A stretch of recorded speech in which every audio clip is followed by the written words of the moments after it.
Hi, my name is Naomi and I'm here reporting a BBC News school report. And today's news is all about what does the EU mean to us. On June 23rd, Britain goes to the polls. We decide whether we stay or leave the European Union. But what does that mean for a younger generation? Today at St Margaret Ward Catholic Academy, we've interviewed some of the students who are going to vote for their very first time.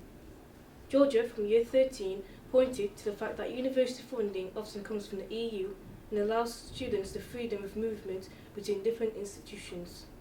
She is concerned that if we leave the EU, this funding will be reduced or indeed disappear.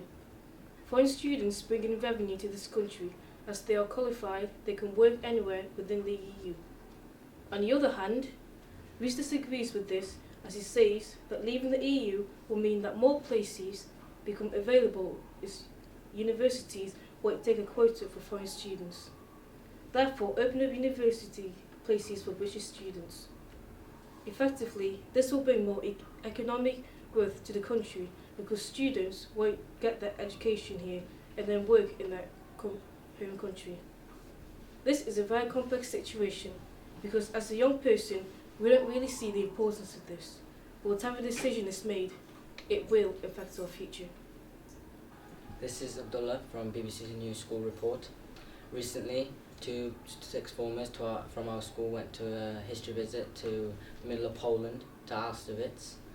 Two students from St Margaret Ward Catholic Academy who want to be Holocaust ambassadors went to Austerlitz to learn about the historic horrors against humanity. They said it was unimaginable. It was an experience that can't be explained, and you should visit the place once in your lifetime. They were given the opportunity to develop a range of ideas to share with others to help educate the world and ensure an event like this never repeats itself. The students have attended meetings with Holocaust survivors and are now engaged with follow-up programs. Via the Holocaust Educational Trust, there were endless corridors of mugshots of prisoners, and our history teacher said one mugshot looked very familiar to a person he knew back here in England. The 2015 BBC Be Smart campaign at St Margaret Ward Catholic Academy was successful in raising awareness for internet safety and cyberbullying. 12 months on, and are the pressures of social media still affecting us? We asked students how would they cope without social media. The answers we got were quite surprising. 71% of people surveyed said that they could not live without social media. Some of the comments were, I would lose touch with the rest of the world, I would not feel as connected with my friends and family, and I would feel lost and excluded.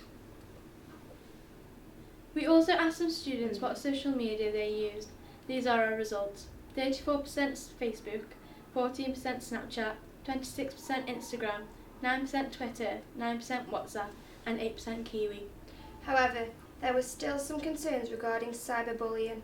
It seems that following the BBC training, the choices we make in how we use the internet keep us safer. This is Haroon, reporting from the BBC News School Report. Today's topic is about the Sport Relief Fund. As Thursday 17th March approaches, St Margaret Ward Catholic Academy prepares for the Sport Relief Run, hoping to make between £200 and £500. This sounds like a milestone, but with effort and teamwork, we all know they can achieve success. Sport Relief is all about the fun, helping the poor, and donating to charities. Runners will take their place at the start line and run continuously for 1 mile. Sport Relief bases are all around the world, some being situated around the globe in Africa and Indian subcontinent.